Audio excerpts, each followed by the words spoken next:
I'm not seeking sympathy or trying to justify my actions, but I would appreciate any helpful advice you might offer. In a nutshell, I had a short-lived affair and became pregnant by a neighbor shortly after my husband Bill and I got married. This led to the birth of our beloved son, Bill Jr., a little over 24 years ago. My husband Bill was unaware of the affair and always believed that Bill Jr. was his biological child. I too thought Bill Jr. was my husband's offspring until around the age of 5, when it became evident to me based on his physical features that my husband was not his biological father. Now let me provide some context for how all of this unfolded and why I made the choices I did many years ago. Both my husband and I grew up in the same town, but in vastly different circumstances. Bill was raised in a typical middle-class neighborhood within a conventional family consisting of his mom, dad, and sisters. On the other hand, I was brought up by my mother and grandmother, and we all resided together in Section 8 housing during my teenage years. My father lived in a town 11 miles away. My mom gave birth to me at 17, married my dad at 18, and divorced him just 7 months later. Both my mother and father struggled with alcohol and pill addiction, both prescription and recreational. My grandmother was also an alcoholic and a heavy smoker. I want to emphasize that I'm sharing this information not for pity, but to provide some context for the poor decisions I made early in my marriage.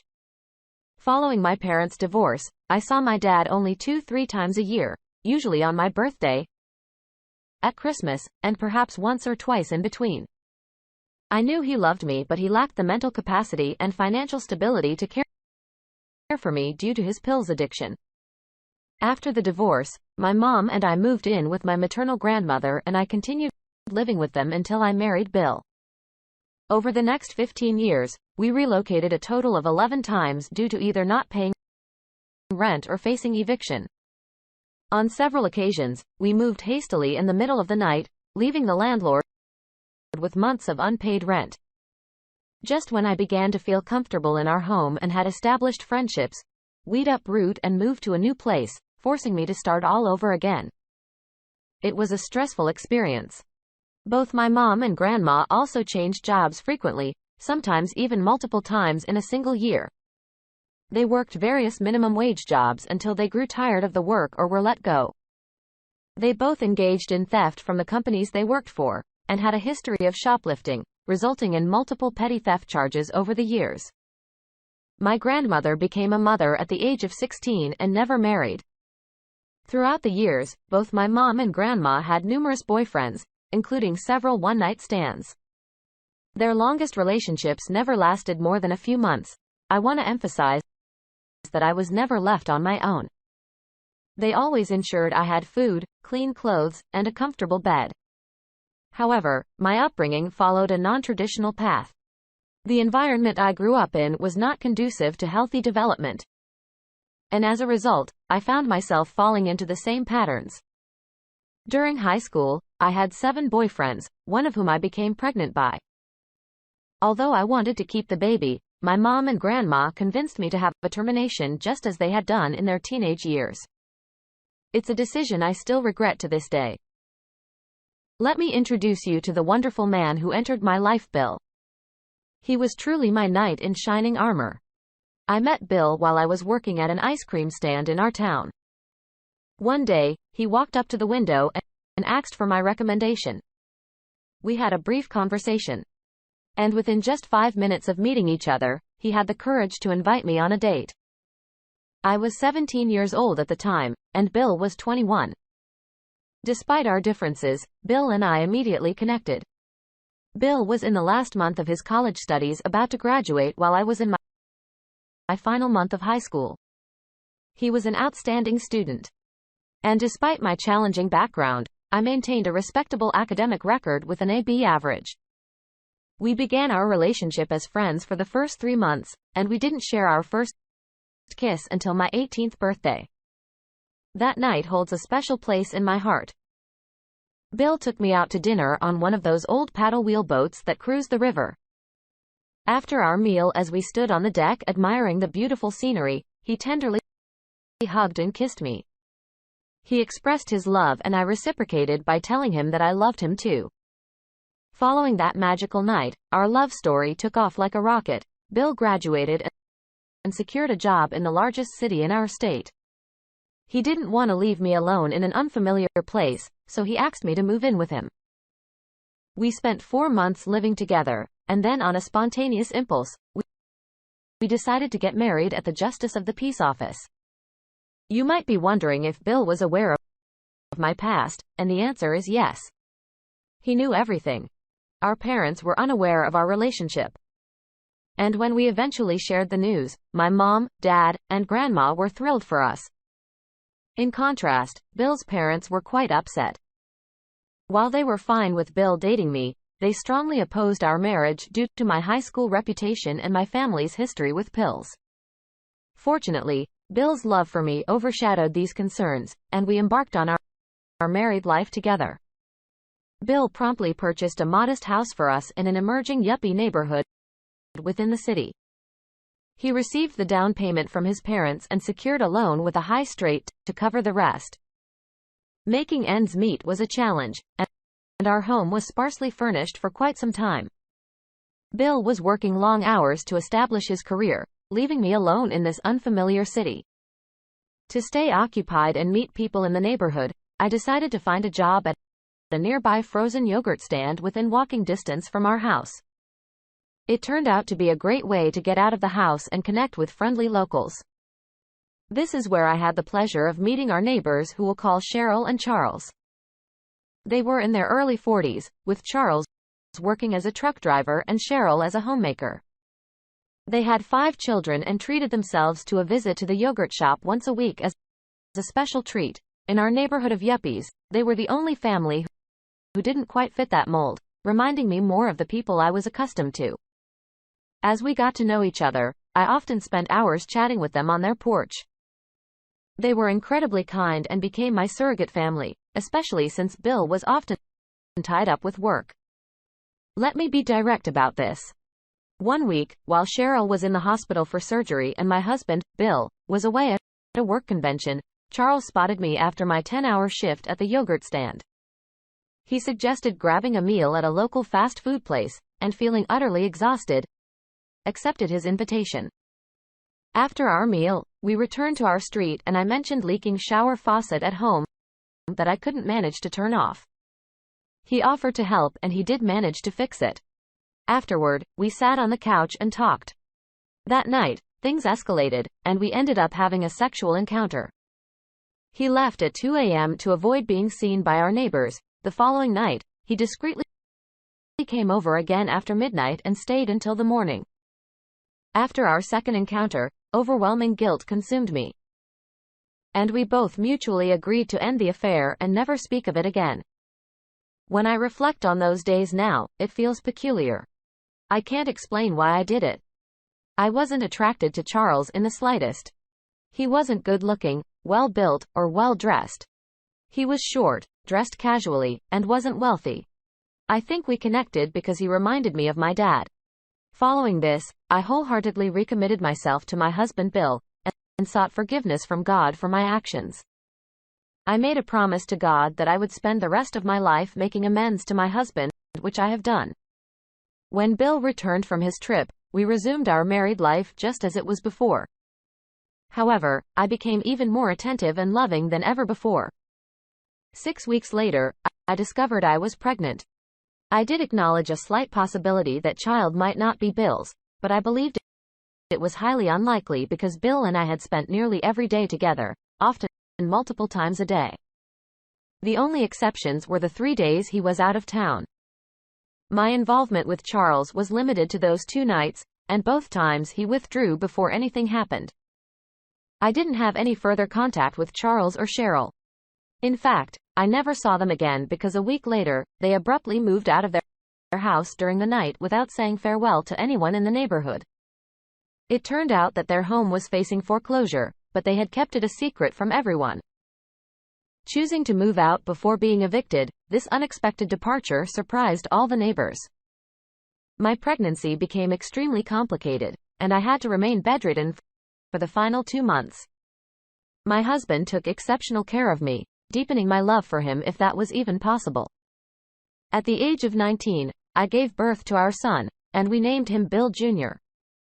Bill was overjoyed and proud.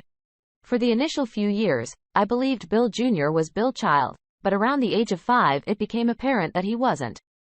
While his hair and eye color resembled Bill's, his facial features, physique, and the unusual shape of his head mirrored Charles and his sons. My husband didn't have a close relationship with Charles or Cheryl, so I thought my dreadful secret would remain hidden. Fortunately, at that time, there were no home DNA tests like the ones available today. To complicate matters further, after giving birth to Bill Jr., my doctor informed me that I wouldn't be able to have more children due to complications from my previous termination, which had caused scarring. Upon hearing this, I pleaded with Bill to consider adopting a child, but he responded that he was content with his wife and son and couldn't be happier. I continued to push the idea, believing that adding another child to our family might strengthen our bond, especially if the true paternity of Bill Jr. was ever revealed. Finally, after 5 years, Bill and I went through with the adoption process and welcomed our second son, whom we'll call Stevie. Now we were a joyful family of 4. My sons admired their father and he held them in the highest regard. Their connection was unbreakable, particularly between Bill and Bill Jr. Bill stood a little over 6 feet 2 inches tall, and was in excellent shape while Bill Jr. barely reached 5 feet 8 inches and had a stocky build like his biological father. This size difference always bothered Bill Jr. as he longed to resemble and be like his dad.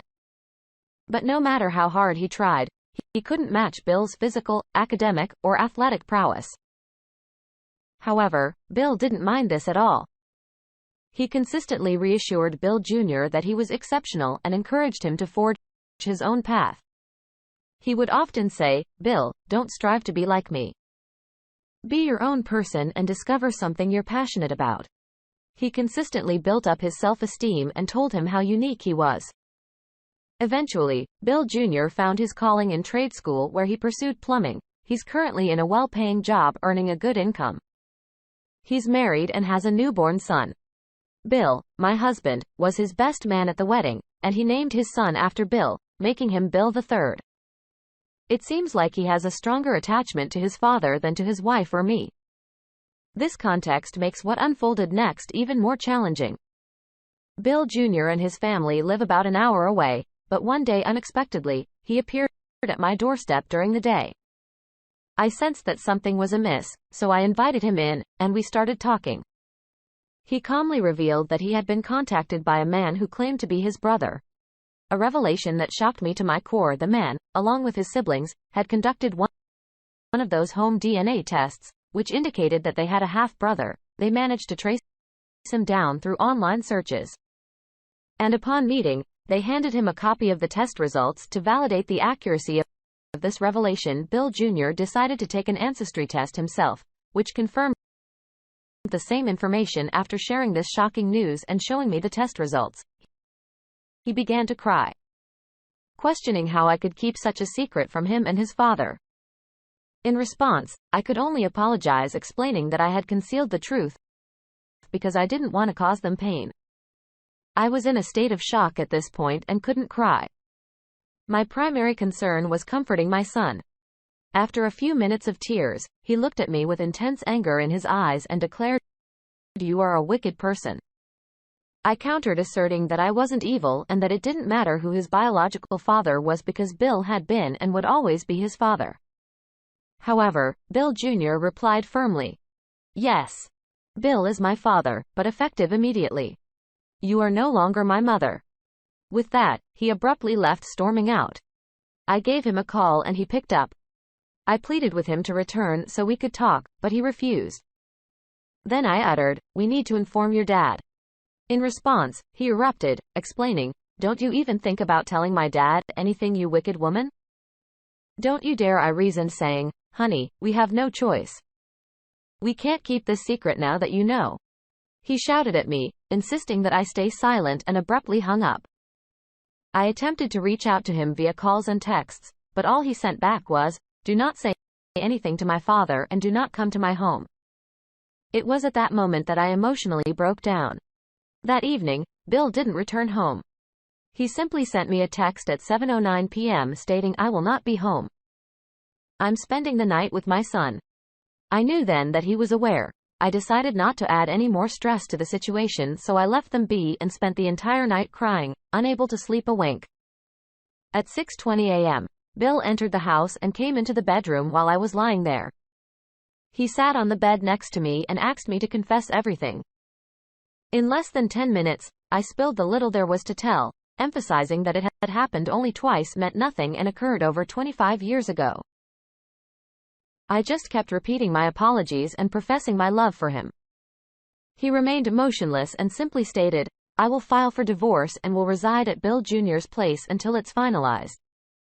Bill and Bill Jr. had constructed a small attached apartment-like unit at the back of Bill Jr.'s property. I was stunned to hear this, and I momentarily blacked out. I began to cry and plead, but Bill continued packing without uttering a word. I kept crying and pleading, but he simply remarked, "Your tears won't change anything. Our relationship is over." Just like that, no room for discussion. He mentioned that he had already informed his parents' sisters and our son, Stevie. I couldn't believe it. And learning this only intensified my feelings of despair. Now I find myself all alone in this spacious house, without a husband or family, as none of them want anything to do with me anymore. My mom, grandma, and father have all passed away, so I have no immediate family left. Additionally, I lack close personal friends to confide in, which is why I've turned to this platform. Given my circumstances, what should I do next? I'm shattered and don't want to go on without my husband and my boys. They mean the world to me. And without them, I feel utterly lost. Please, I need your guidance. I'd like to clarify a few things based on the initial responses I received. First, please don't worry about me harming myself. I have faith and would never contemplate such an act. Second, I've sworn off pills and alcohol for good given my family history. I made this decision when I started my life with Bill and have no intention of going back on it. Thank you. Update. I want to express my gratitude to everyone who responded. Many of you rightfully criticized me, and I accept it because I know that what I did to my husband and son is exceptionally cruel and likely left lasting psychological scars. I deeply regret that this information came to light. And honestly, I wish she had never found out. I still can't fully comprehend why I made such a terrible mistake.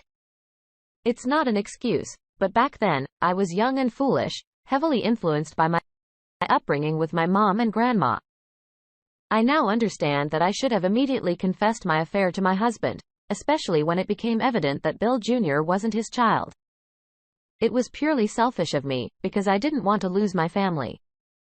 I simply couldn't bring myself to say anything because my husband and son were so happy and loved each other so much. Crying, I needed to get that off my chest right away.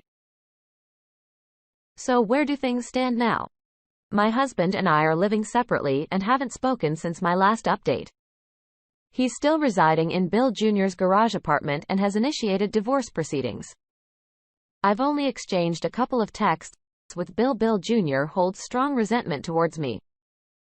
I talk to his wife once or twice a week to stay informed about what's happening over there. She mentioned that my husband has forgiven and wants to move on from me. How could he possibly want this? She also shared that Bill Jr. hasn't forgiven me and will never forget what I did. Fortunately, Stevie visited yesterday, and we had a constructive conversation. We're back on speaking terms, although he remains somewhat distant. I've sent several heartfelt emails, texts, and voicemail messages to both my husband and Bill Jr., but they haven't responded. As of now, my husband is proceeding with the divorce, and there's really nothing I can do to prevent it. I could make it complicated, but I won't. In fact, if that's what he wants, I'll make it as easy as possible for him to demonstrate how much I love and appreciate him. Before I conclude this update, I'd like to address a recurring question about Charles and Cheryl. Unfortunately, they have both passed away. According to their children, Charles passed away over 16 years ago, while Cheryl passed away just last year. Their children conducted ancestry testing to learn more about their parents' extended families. Although I was genuinely saddened to hear about their deaths, it simplifies matters by removing the biological parent complication from the equation.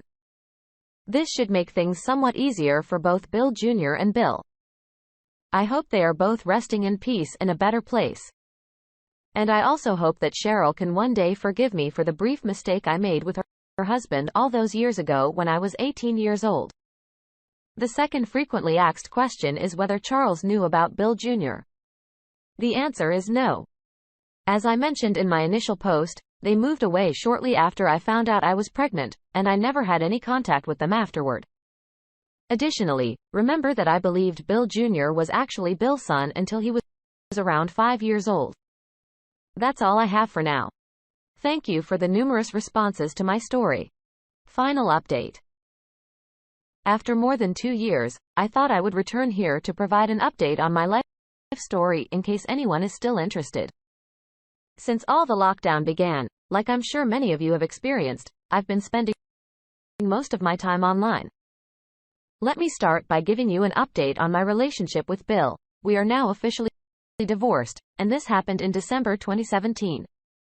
I tried everything in my power to salvage our marriage, but according to him, the moment he learned about my affair and the true paternity of Bill Jr., he was done. I acknowledge that my actions were truly wrong, but I struggle to comprehend how someone can simply switch off their emotions as he did. One day, he was deeply in love with me, enjoying life, and the next, all that love was gone. I find it difficult to fathom how that's even possible. It didn't matter to Bill that I was only 18 years old when all this happened, or that it occurred over 25 years ago. To him, it was over between us. His response to the situation shattered me on the inside. He reacted like a robot, displaying no visible emotion while I had to make a tremendous effort to hold back tears every minute during that period. Regarding Bill, I should mention that he is now engaged to marry a woman he worked with for 13 years. She is 34, and he is now 51. Their relationship began shortly after our divorce was finalized, even though I suspect he may have been involved with her while we were still married. My daughter-in-law insists that this isn't the case and claims they only started dating after our divorce was official. Based on what my daughter-in-law told me, Bill Jr. and Stevie will both serve as the best men at their father's wedding. My daughter-in-law mentioned that my ex-husband's fiancée is a fantastic woman and they have plans to have several children. Apparently, once they're married, she intends to leave her job and become a stay-at-home mom. While this is difficult for me to accept, I genuinely wish them the best. During one of my numerous pleas before our divorce, I suggested to Bill that we could adopt another child or even multiple children. He swiftly dismissed the idea, yet he's now planning to have several children with his new wife? I understand it's a different situation, but it still stings. Although we've been divorced for over 2 years, I would trade places with Bill's wife in a heartbeat. I'm pleased to share that Bill Jr. and I have reestablished communication we started talking about a year ago. However, all of our subsequent interactions have been initiated by me, and he typically responds with brief answers like yes, no, or I don't know. Stevie does the same, although he occasionally asks me questions. It seems as though my sons view me as a monster, and only engage with me when necessary. My daughter-in-law, Bill Jr.'s wife, has been like a guardian angel during my divorce, helping me reconcile with both Bill Jr. and Stevie. She possesses remarkable wisdom for her age and is an exceptional wife and mother. She doesn't sugarcoat things and has spoken some harsh truths to me over the years, but they were all things I needed to hear. She's truly wonderful. I believe that covers everything I wanted to share. I wish I had better news to convey, but life is gradually improving with each passing day. Bill was quite generous to me during the divorce, and I'm currently employed in a data entry position at the university, so financial concerns are not a problem. I'd give up everything I have right now if it meant I could get my marriage back, but I know that's never going to happen. Thank you for taking the time to read my post. Please stay safe and healthy. Alright, that was a fun story. Now let's move on to another exciting one. Stay tuned and let's dive in. I, 26-year-old female. I'm currently facing a difficult situation that's hard to express in words, but I hope that sharing my story here might offer some insight. My husband, 26-year-old male, and I have a history that dates back to our senior year of high school. We began dating in high school, and our relationship endured long-distance challenges while attending different colleges. Last year, shortly after graduating, we had a beautiful and meaningful wedding ceremony. Both of our families have strong Christian backgrounds, which has always influenced our values, especially in matters of fidelity. I may not have been a devout Christian, but I always held a strong stance against cheating, exit sex films, and similar activities. It may seem ironic to say that now, but that's who I used to be. Fast forward to last year, and we made a significant move to a more vibrant city across the country. Our relationship was solid, filled with shared experiences, and even involved adopting a puppy. I was content and had no reason to suspect that anything was wrong. However, things took an unexpected turn after I secured a new job during the spring break. It was a higher-paying position with a more significant role, and I started to notice a shift in myself. My interest began to change. My circle of friends evolved, and I started growing distant from my husband. I have to admit, I was drinking more and socializing with new colleagues, which began to alter our relationship dynamics. During a work trip that my job offered me, I found myself involved in an affair with the man who was on a similar business trip, but he worked for a different company. The affair lasted only 3 days, but it was intense and romantic. When I returned home, I immediately ceased communication with him. However, after a few weeks, temptation got the better of me, and I resumed chatting with him on messaging apps. Our conversations became sexual, and I started sending suggestive pictures. It was during these chats that we both discovered that the other person was also married, and we found it rather amusing. By this point, I found myself deeply immersed in an emotional affair with a married man. This caused significant tension and arguments in our marriage, and I came clean about my affair when my husband confronted me with phone records. I became acutely aware of the gravity of my actions and the pain I had inflicted, but the guilt and shame weighed heavily on me. I felt trapped, and I only mustered the honesty to admit my mistake when I was pushed to my limit. The aftermath has been a roller coaster ride involving counseling and efforts to repair our relationship. My husband harbors a profound sense of distrust, which is completely understandable. I've made a commitment to earn back his trust and demonstrate my dedication. But the process is undeniably challenging. I can sense that the love we once shared is fading, and I fear we may never fully regain what we once had.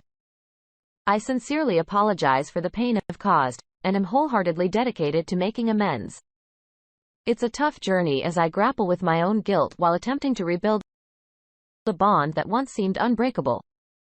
I hope that with time, therapy, and genuine effort, we can find our way back to each other. But I recognize that the road ahead will be arduous. Edit. My husband did have a chance to see my phone and the chats, but since our conversations were exclusively on Snapchat, there wasn't much to see. Fortunately, my husband is willing to give our relationship another chance, and I've completely cut off contact with my affair partner. I'm determined not to squander this opportunity because there might not be another.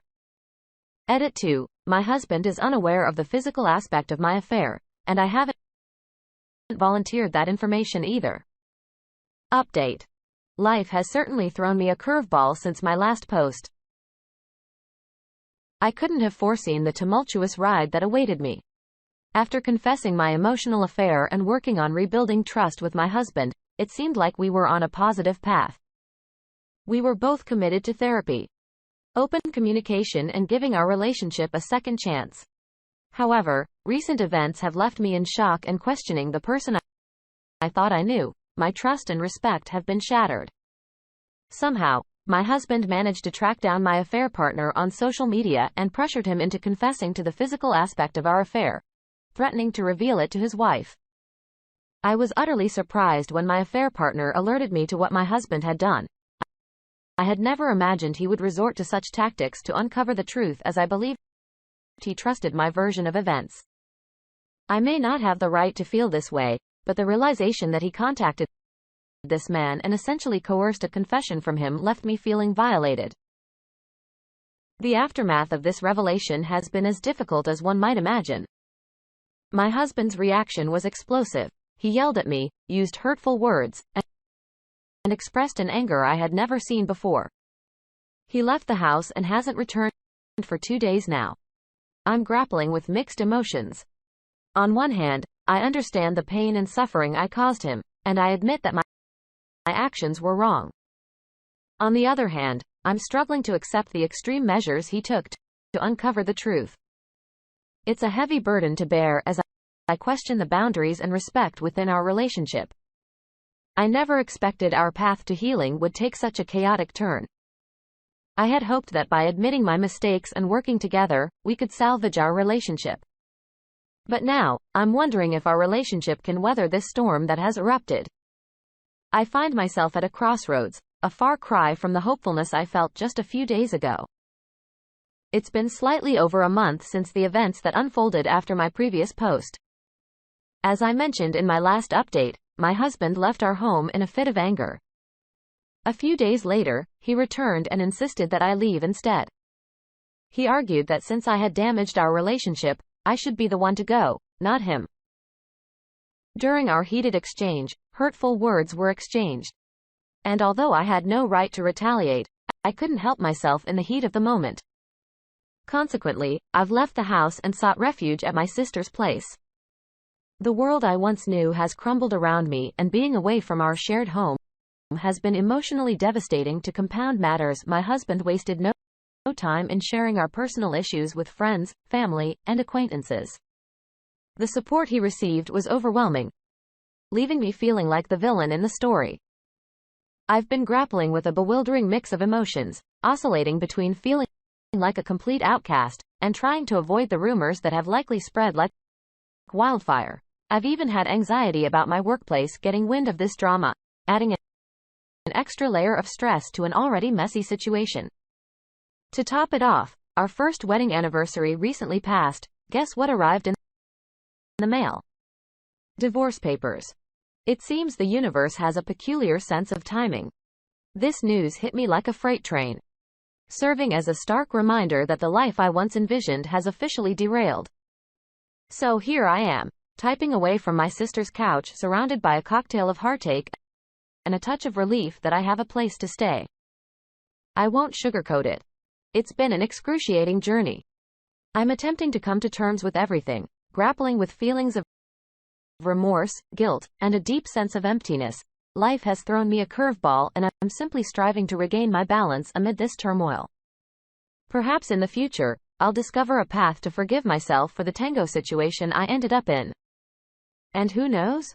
Maybe even create something fresh. Right now, I'm taking it one day at a time. Keep me in your thoughts, everyone.